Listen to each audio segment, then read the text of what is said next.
ಸ್ನೇಹಿತರೆ, ಇವತ್ತು ಹನುಮಾನ ಜಯಂತಿ. ಹನುಮಂತನ ಜಯಂತಿ ಅಂದರೆ ಹನುಮಂತನ ಒಂದು ಹುಟ್ಟಿದ ದಿನಾಚರಣೆ, ಹನುಮನ ಜಯಂತಿ ಅಂತೇಳಿ. ನೋಡಿ ಸ್ನೇಹಿತರೆ, ಕೋತಿ ಮಂಗು ಬಂದೈತಿ, ದರ್ಶನ ಮಾಡಿ ಬಾಳೆಹಣ್ಣು ತೊಗೊಂಡು ಹೋಗ್ತಾ ಇದೆ. ಒಳ್ಳೆಯ ವಿಶೇಷ ದೇವಸ್ಥಾನ. ತಾವು ಯಾರ್ಯಾರು ನನ್ನ ಚಾನಲ್ಗೆ ಹೊಸಬರಿದ್ದೀರಿ ಸಬ್ಸ್ಕ್ರೈಬರ್ ಆಗಿ ಈ ವಿಡಿಯೋ ಪೂರ್ತಿ ನೋಡಿ. ಇಲ್ಲಿ ಮುಂದೆ ಏನು ವಿಶೇಷತೆ ಅನ್ನೋದು ತಮ್ಮೆಲ್ಲರಿಗೂ ತೋರಿಸ್ತೀನಿ. ಸ್ನೇಹಿತರೆ, ವಿಡಿಯೋ ಪೂರ್ತಿ ನೋಡಿ. ಸ್ನೇಹಿತರೆ, ಇದು ಯಾವ ಊರು ಅಂತ ತಾವು ಕೇಳಬಹುದು. ನಾನು ಹೇಳೋಕ್ಕೆ ರೆಡಿ ಇದ್ದೀನಿ. ಬೆಂಗಳೂರು ಉತ್ತರ ತಾಲೂಕು ದಾಸನಪುರ, ಹೋಬಳಿ ದಾಸನಪುರ ಅಂತ ಬೈಲಾಂಜನೇಯ ದೇವಸ್ಥಾನ. ಬೈಲಾಂಜನೇಯ ಹನುಮಂತನ ಒಂದು ದೇವಸ್ಥಾನದಲ್ಲಿ ಇವತ್ತಿನ ಒಂದು ಸಂಭ್ರಮ. ಶ್ರೀ ಜೈ ಹನುಮಾನ ಅವನ ಒಂದು ಹುಟ್ಟಿದ ದಿನಾಚರಣೆ. ಇವತ್ತು ಬಹಳ ಖುಷಿಲೇ ಮಕ್ಕಳು ಲೇಜಿಮ್ ಹಾಕ್ತಾ ಇದ್ದಾರೆ, ಕುಣಿತಾ ಇದ್ದಾರೆ, ಆಟ ಆಡ್ತಾ ಇದ್ದಾರೆ. ನೋಡಿ ಎಷ್ಟೊಂದು ಖುಷಿಲೇ ಇವತ್ತು ಒಂದು ಹನುಮಂತನ ದಿನ. ಬಹಳ ಜನ ಜಾಗೃತೆ, ಬಹಳಷ್ಟು ಜನ ನೋಡಿ. ಎಲ್ಲ ಚಿಕ್ಕ ಮಕ್ಕಳು ಕೋಲಾಟ, ಲೇಜಿಮು ಇದೆಲ್ಲವನ್ನು ಬಹಳ ಖುಷಿಲೇ ಹನುಮಂತ ನಮಸ್ಕಾರ ಮಾಡಿ ಬಾಳೆಹಣ್ಣು ತೊಗೊಂಡು ಹೋಗೋದು ಇದು ಪಕ್ಕಾ, ಖಂಡಿತ 100%. ತಾವೆಲ್ಲರೂ ಕೇಳಿರಬೇಕು, ಕೆಲವೊಬ್ಬರು ಕೇಳಿಲ್ಲ ಅನ್ಬೋದು. ಇಷ್ಟೊಂದು ಸತ್ಯವಾದ ಇದು ಇದೆ.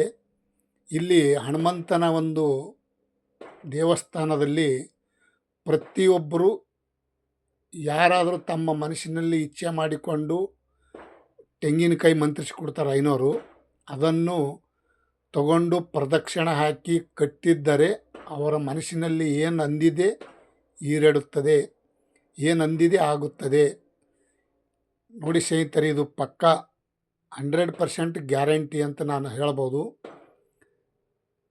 ತೆಂಗಿನಕಾಯಿ ಪ್ರತಿಯೊಬ್ಬರು ಪ್ರದಕ್ಷಿಣೆ ಹಾಕಿ ಕಟ್ಟಿ ನಮಗೆ ಆಸ್ತಿ ಆಗಬೇಕು, ಆಸ್ತಿ ತಗೋಬೇಕು, ಮನೆ ಕಟ್ಟಬೇಕು, ಮಕ್ಕಳಾಗಬೇಕು ಅಂತ ಯಾರಾದರೂ ಮನಸ್ಸಿನಲ್ಲಿ ಬೇಡಿಕೊಂಡು ತಮ್ಮ ಇಚ್ಛಾದಂತೆ ಪ್ರದಕ್ಷಿಣೆ ಹಾಕಿ ಕಟ್ಟಿದವರಿಗೆ ಹರಕೆಯನ್ನು 100% ಆಗುತ್ತದೆ.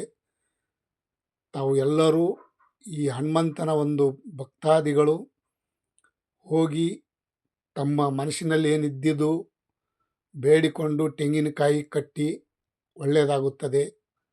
ಮತ್ತು ಇನ್ನೂ ಬೇಕಾದರೆ ನಾನು ಬೇರೆ ಇಡುವೆ ಬಿಡ್ತೀನಿ, ತೆಂಗಿನಕಾಯಿ ಹೆಂಗೆ ಕಟ್ಟೋದು ಏನು ಅನ್ನೋಂಥದ್ದು. ಈಗ ಸದ್ಯಕ್ಕೆ ಹನುಮಂತನ ಒಂದು ಇವತ್ತ ಸಂಭ್ರಮ, ಬಹಳ ಖುಷಿ, ಪ್ರತಿಯೊಬ್ಬರೂ ನೋಡಲೇಬೇಕಾದಂಥ ಇವತ್ತಿನ ಒಂದು ಜಾತ್ರೆ. ನೋಡಿ ಮಕ್ಕಳ ಆಟ ಎಷ್ಟು ಚೆಂದ ಐತಿ.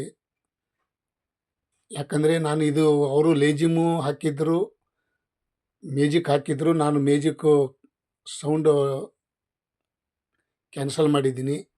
ಈ ನಮ್ಮ ಯೂಟ್ಯೂಬ್ದಲ್ಲಿ ಆಗಲ್ಲ, ನಮ್ಮ ವಹಿಸಬೇಕು ಅಷ್ಟೇ. ಜೈ ಶ್ರೀರಾಮ್. ಎಲ್ಲಿ ಹನುಮನೋ ಅಲ್ಲಿ ರಾಮನೋ, ರಾಮನೋ ಹನುಮನೋ. ಹನುಮನ ಭಕ್ತ ರಾಮ, ರಾಮನ ಭಕ್ತ ಹನುಮನತ. ರಾಮ ಎಲ್ಲಿರ್ತಾನೆ ಅಲ್ಲಿ ಹನುಮಂತ, ಹನುಮಂತ ಎಲ್ಲಿರ್ತಾನೆ ರಾಮ. ಹಾಗೆ ಒಳ್ಳೆಯ ಒಂದು ಇವತ್ತಿನ ಶುಭ ದಿನ. ಶ್ರೀ ಹನುಮಂತನ ಒಂದು ಶಕ್ತಿ ಬಹಳ ಖುಷಿಲೇ ಇವತ್ತು ಮಹಾಪ್ರಸಾದ ಊಟ